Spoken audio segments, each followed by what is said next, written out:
안녕하십니까. 2022년 12월 22일 목요일입니다. 코패스 동반자 채널에서 오늘은 천무2 발사 성공, 해 공군 미군 임무 전환으로 북한에게는 결정적 타격, 이런 주제로 말씀을 드리기로 하겠습니다. 게시글에 올라온 댓글을 보니까 역시 코패스 동반자 채널 구독자님들의 수준이 상당하다는 걸 제가 다시 한번 느꼈습니다. 저도 밀매 생활을 한 지가 50년이 넘는 사람입니다. 그리고 인터넷이 생기고 발달되면서 밀매 채널이나 사이트들을 많이 두루 섭렵을 했었죠. 그래서 많은 분들이 어떤 댓글을 달고 어디는 어떤 성향이고 이런 걸 다 파악을 하고 있습니다. 그런데 제가 오늘 이런 게시글을 올렸더니 벌써 구독자님 몇 분이 댓글을 다는 게 딱 핵심을 찝는 것 같습니다. 그런데 오늘 영상에서는 저는 그렇게 말씀을 드릴 수 없는 점을 이해를 부탁드립니다. 단지 천무2가 어떻게 흘러갔고 주요 임무가 어떤 거였으며 왜 전 정권에서 이런 걸 반대를 했고 최근까지도 오리무중이었습니다. 사실은. 그런데 어제 이런 보도가 딱 나온 거죠. 천무2 사거리가 몇 킬로입니까? 200km가 조금 넘습니다. 천무1이 80km입니다. 천무1 80km의 전쟁에서 전과는 바로 우크라이나와 러시아 전쟁을 통해서 확인할 수 있습니다. 공군 공습보다도 더 위력적인 겁니다. 그런데 천무2는 사거리가 200km가 넘기 때문에 굉장히 전략적으로도 중요합니다. 사거리 200km 안에 적의 모든 화포 그리고 단거리 로켓이나 미사일들이 밀집되어 있는 겁니다. 그렇기 때문에 그 분포도와 수량이 엄청난 겁니다. 북한 같은 경우에는.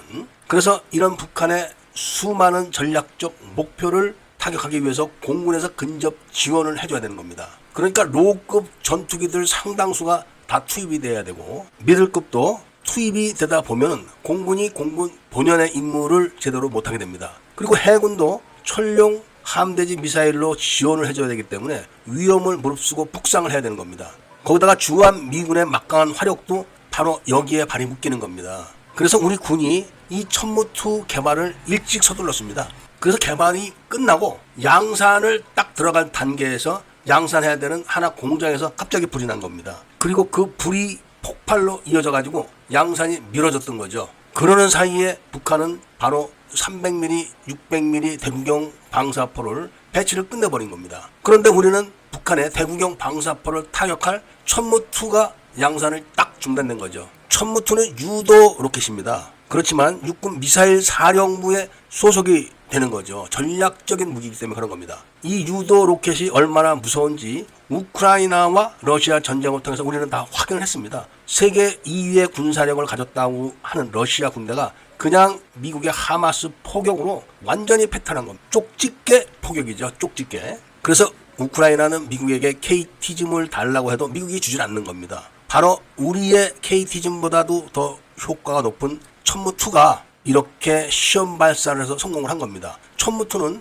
바로 천무 발사대에다 장착을 하고 숫자가 적습니다. 대신 차량이 늘어나면 되니까 그래서 발사를 하는 거기 때문에 기동성이 굉장히 좋은 겁니다. 미사일 사령부의 지대지 미사일하고는 또 다른 거죠. 이런 막강한 천무2를 계속 양산을 밀었고 공장이 양산 체제로 들어갈 준비가 끝나자 바로 육군에서는 뭐라고 발표를 했었냐면은 천무2는 굉장히 가성비가 나쁘다. 그래서 천무1의 사거리를 200km대 이상으로 늘리기 위해서 천무1에다가 덕티드 엔진을 설치하는 개발을 시작하겠다. 이런 발표를 했던 겁니다. 그런 발표를 보고 저는 속에서 불이 부글부글 막 끓었었습니다. 그런데 어제 천무2의 발사가 성공했다. 물론 육군에서는 천무2라고는 발표하지 않았습니다. 그런데 천무2뿐이 없습니다. 왜냐하면 이게 굉장히 오래된 겁니다. 그리고 폭발력도 엄청납니다. 이게 사거리가 200km가 넘기 때문에 평양에서 원산 추근 있는 이남에 있는 북한의 화력망을 이게 다 잡을 수가 있는 겁니다. 그렇게 되면은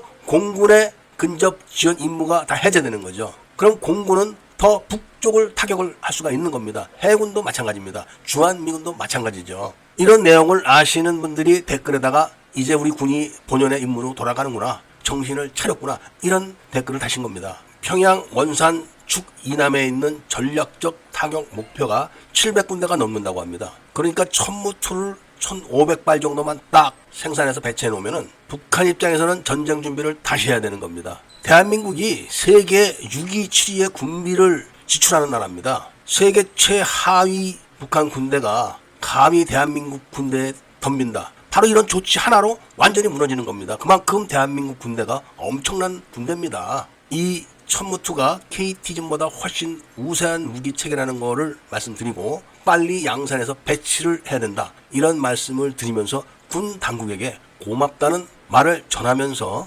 이야기를 마치도록 하겠습니다. 애국 시민분들과 밀매분들께서는 구독을 꼭 해주시고 좋아요와 알림 설정을 부탁드리면서 이야기를 들어주신 데 대해서 감사드립니다.